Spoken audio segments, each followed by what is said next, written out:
Transformer का tap change कैसे करते हैं और हमें इसके टैप चेंज करने की आवश्यकता क्यों पड़ती है। ये बहुत शानदार टॉपिक है, बहुत सीखने वाली चीज है। मैं आपको बिल्कुल बेसिक से लेके यहां से भी सिखाऊंगा और जो आरटीसीसी पैनल है उससे भी कैसे टैप चेंज करें, दोनों आपको कंडीशन बताने वाला हूं। सबसे पहले यहाँ पे देख लीजिए, यहाँ पे 1 से लेके 17 तक यहाँ पे आपको टैप दिखाई दे रहे हैं। तो इस टैप को हम चेंज करते हैं और टैप चेंज करने की इजी सी प्रोसेस होती है। यहाँ पे देख सकते हैं एक साइड लिखा हुआ है रिमोट। जब इसके हम रिमोट से करते हैं उस कंडीशन में क्या होता है, आरटीसीसी पैनल से कंट्रोल करते हैं। जब इसको हम लोकल में डाल देते हैं ना, तो लोकल में डालने के साइड देखो सेकंड साइड एक हमारे सिलेक्टर स्विच है, इस पे लिखा हुआ है रेस। जैसे रेस की तरफ करें तो इसके जो टैप है वो बढ़ेंगे और जिसके जैसे इसको लोअर की तरफ करेंगे तो इसके टैप है वो घटेंगे। यानी इसके हमें टैप बढ़ाने और घटाने पड़ते हैं। देखो आप थोड़ा सा बेसिक पहले ये समझ लीजिए कि हमें इसकी आवश्यकता क्यों पड़ी, आखिरकार टैप चेंजर है इसकी हमें जरूरत क्यों पड़ी। उसके बाद जानेंगे इससे टैप चेंज कैसे करते हैं। तो थोड़ा सा मैं आपको काफी पान से सिर्फ 2 मिनट में समझा दूंगा कि इसकी हमें आवश्यकता क्यों पड़ी। पहले आप थोड़ा ये जान लीजिए कि हमें टैप चेंजर की आवश्यकता पड़ी क्यों आखिर। देखो दोस्तों होता क्या है, आगे से हमारी आ रही है 33,000 वोल्टेज एचटी आ रही है, ठीक है।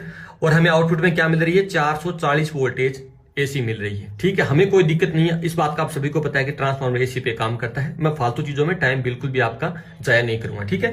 आगे से 33,000 वोल्टेज आ रही है, हमें हमारी 440 मिल रही है स्टेप डाउन होके।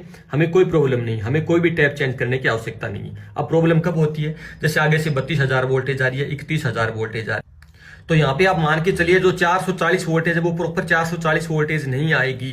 यानी कि आपको जो 440 वोल्टेज नहीं मिल के वहां पे 390 वोल्टेज मिल सकती है, या आपको 410 वोल्टेज वहां पे मिल सकती है, या 420 वोल्टेज मिल सकती है। अब इस कंडीशन में आप क्या करोगे, अगर यहाँ पे 30 के भी आने लग गई आगे से, यानी और भी आगे से जो हमारा ट्रांसमिशन है वहां से और ही कम हमें वोल्टेज मिल रही है, तो हमें तो हमारा आगे वोल्टेज मोटरों के लिए या पूरे लोड के लिए पूरा चाहिए, यानी 440 चाहिए। उस कंडीशन में क्या करेंगे, हम इसके टेप को बढ़ा देंगे।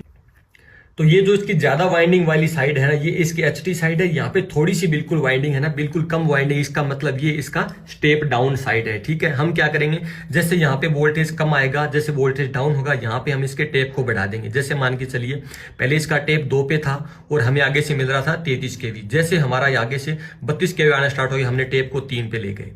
जैसे हमें आगे से 31 के वी आने लगे, हम अपने टेप को 4 पे ले गए। और ये काम हमारा जो ट्रांसफार्मर है ये ऑटोमेटिक ही करेगा, यानी हमारा ऑटोमेटिक ये टैप चेंजर है। एक चीज तो ये क्लियर कर लीजिए और सेकंड ये क्लियर कर लीजिए कि हमारा ऑन लोड, यानी लोड जब होगा ना उस दौरान ही हमारे टैप चेंज होंगे।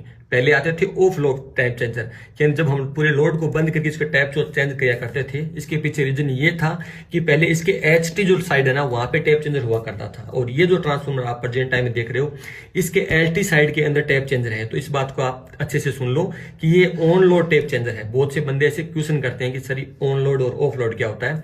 जो ऑन लोड होता है, जैसे पूरे प्लांट का लोड चल रहा है या हमारा पूरे जो इलेक्ट्रिकल सप्लाई चल रही है,